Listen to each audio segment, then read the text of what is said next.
Você já parou para pensar por que, mesmo com acesso a tanta informação sobre investimentos e finanças, a maioria das pessoas ainda trava na hora de dar o primeiro passo? É como se houvesse uma barreira invisível entre o desejo de ter liberdade financeira e a ação de clicar no botão investir. Hoje, vamos mergulhar no que realmente está por trás dessa paralisia.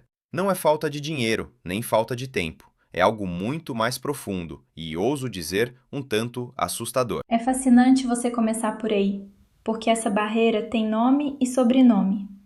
Na verdade, ela tem 6 nomes. Napoleon Hill, um dos maiores estudiosos do sucesso, identificou o que ele chamava de os 6 fantasmas do medo. E quando trazemos isso para o contexto do nosso bolso, 2 deles se destacam como verdadeiros vilões: o medo da pobreza e o medo da crítica. Eles não são apenas pensamentos passageiros, são estados mentais que moldam nossa realidade financeira sem que a gente perceba. Fantasmas é uma metáfora perfeita, porque o fantasma só assusta enquanto você acredita que ele é real e físico. No momento em que você acende a luz, percebe que era apenas uma sombra projetada na parede. Mas, na prática, como esse medo da pobreza se manifesta? Porque para muita gente parece um medo legítimo, quase uma questão de sobrevivência, não é? Com certeza. O problema é que o medo da pobreza, no mundo financeiro moderno, muitas vezes se disfarça de prudência. É aquela pessoa que deixa todo o patrimônio na poupança, vendo o poder de compra ser devorado pela inflação, mas se sente segura. É uma segurança ilusória. Hill dizia que o medo é um estado mental, e se você alimenta a escassez, sua mente foca apenas em não perder e nunca em ganhar. É aqui que entra Carol Dweck com o conceito de mentalidade fixa. Se você tem medo de perder o pouco que tem, você encara o risco como uma ameaça à sua identidade e não como uma oportunidade de aprendizado. Isso me faz pensar naquelas pessoas que dizem: "Ah, eu não invisto porque não quero perder dinheiro." No fundo, elas já estão perdendo pelo simples fato de não agirem. E tem o outro lado que você mencionou, o medo da crítica. Esse parece ser o mais silencioso e talvez o mais destrutivo em tempos de redes sociais. O que os outros vão pensar se eu começar a falar de investimentos? Ou pior, o que vão dizer se eu investir e o mercado cair? Esse é o medo que paralisa o empreendedor e o investidor iniciante. É a necessidade de validação externa. Se você depende do aplauso alheio para se sentir seguro, você nunca vai sair do padrão. O medo da crítica nos impede de fazer perguntas bobas para um mentor ou de seguir uma estratégia que vai contra o que a maioria está fazendo. Psicologicamente, chamamos isso de catastrofização. O cérebro projeta o pior cenário. Se eu errar, todos vão me achar burro e vou ser excluído do grupo. A mentalidade de crescimento inverte isso. O erro não define quem você é. Ele é apenas o preço da mensalidade na escola da vida financeira. Taxa de aprendizado. Eu gosto muito desse termo. Mas vamos ser honestos, é difícil manter a calma quando o gráfico está vermelho. Como a gente diferencia o que é uma cautela saudável de uma paralisia causada por esses fantasmas?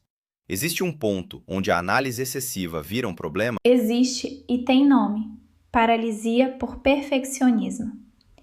O medo de errar faz você buscar a estratégia perfeita, o gráfico perfeito, o momento econômico ideal. Mas o perfeito é o maior inimigo do bom. Napoleon Hill alertava que a indecisão cristaliza o medo. Quanto mais você espera, mais o fantasma cresce na sua imaginação. Se você não se permite cometer pequenos erros controlados agora, no início da jornada, você acaba ficando vulnerável a cometer erros catastróficos no futuro, por pura falta de experiência real. A teoria não constrói resiliência, a prática sim. Então o segredo não é deletar o medo do sistema, mas aprender a pilotar com ele no banco do passageiro? porque se esperarmos o medo sumir para agir, provavelmente ficaremos parados para sempre. Como a gente faz essa alquimia, transformando esse receio em algo produtivo? Exato, o medo não precisa ser eliminado, ele precisa ser gerenciado. O primeiro passo é o que a psicologia chama de reenquadramento cognitivo. Hill sugeria a autossugestão positiva. Não é apenas pensamento positivo vazio, mas sim substituir a narrativa interna. Em vez de "eu vou perder tudo", você treina sua mente para dizer: "eu sou capaz de gerenciar riscos e aprender com o mercado". E a Carol Dweck complementa isso com a exposição gradual. Você não começa apostando as economias de uma vida. Você começa pequeno. Investe um valor que, se houver oscilação, não vai tirar o seu sono. Você acostuma seu cérebro à volatilidade aos poucos. É como treinar um músculo, certo? A coragem financeira não nasce pronta, ela é construída. Eu li sobre um exercício interessante chamado Diário dos Fantasmas. Você acha que colocar o medo no papel ajuda a tirar o poder dele? Sem dúvida.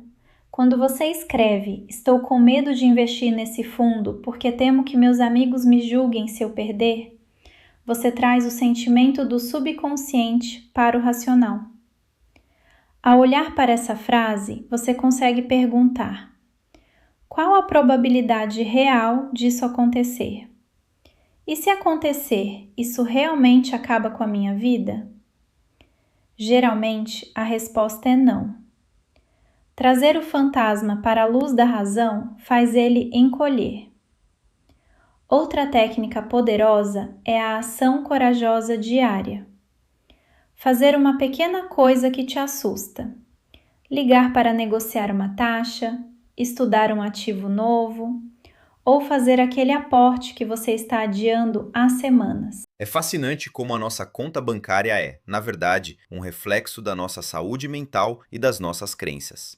Se eu acredito que o dinheiro é perigoso ou que o sucesso me tornará alvo de críticas, meu subconsciente vai dar um jeito de sabotar meu crescimento. É quase como se estivéssemos protegendo nosso ego às custas do nosso futuro. Essa é a grande chave. Muitas vezes, o que chamamos de medo de perder dinheiro é, na verdade, medo de ferir o ego. Se eu perco dinheiro, meu ego se sente ferido porque eu falhei. Mas se eu vejo o dinheiro como uma ferramenta e o investimento como um processo de aprendizado, a falha deixa de ser pessoal. Ela se torna um dado, uma informação para o próximo passo. A liberdade financeira exige que você pare de fugir dos seus fantasmas e comece a, digamos, dançar com eles. Você assume o volante, mesmo com as mãos tremendo. E sabe o que é curioso? As mãos param de tremer assim que o carro começa a andar. E você percebe que o precipício que você imaginava era apenas um degrau. Essa imagem é muito poderosa. O degrau que parecia um abismo.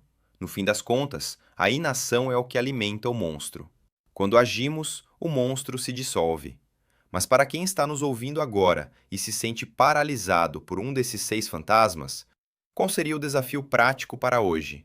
Qual o primeiro movimento para acender a luz nesse quarto escuro da mente? O desafio é o ato de coragem financeira. Escolha uma única ação que você está adiando por medo. Seja medo da crítica, da pobreza ou até da velhice.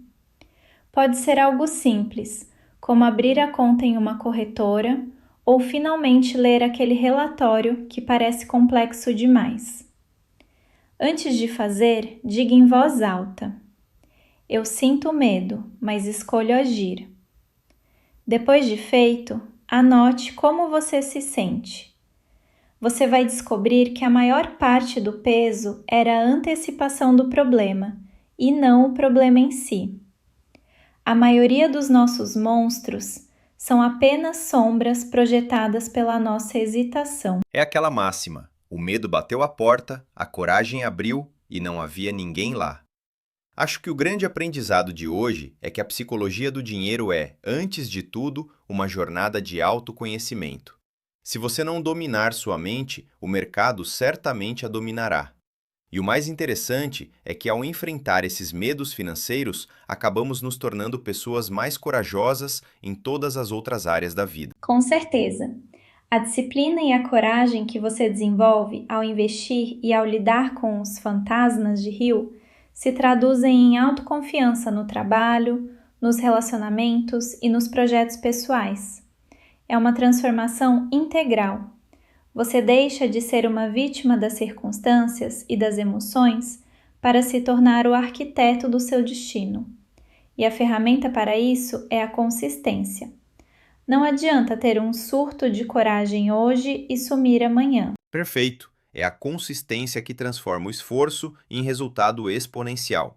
E por falar em consistência, esse é o gancho perfeito para o que vem por aí. Já entendemos como nossa identidade molda nossa riqueza, como o tempo é nosso maior ativo e como enfrentar os medos que nos travam. Mas como manter essa chama acesa quando a motivação inicial desaparece? Como criar hábitos que trabalham para nós e não contra nós? Esse é o próximo nível. Vamos falar sobre a alquimia dos hábitos, como gastar com inteligência, investir com estratégia e, acima de tudo, ter a paciência necessária para deixar os juros compostos fazerem a mágica deles.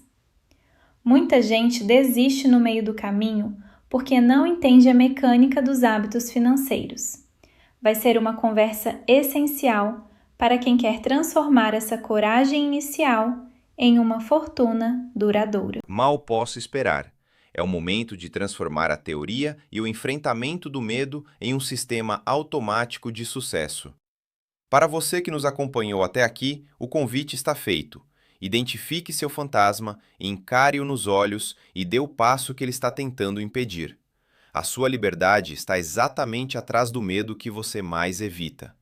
Nos vemos no próximo episódio, onde vamos dissecar como construir hábitos inquebráveis para chegar ao seu primeiro milhão e além. Até lá, mantenha a mente aberta e o bolso estrategicamente planejado. Até a próxima e lembre-se, a coragem é um músculo que precisa de exercício diário. Comece hoje.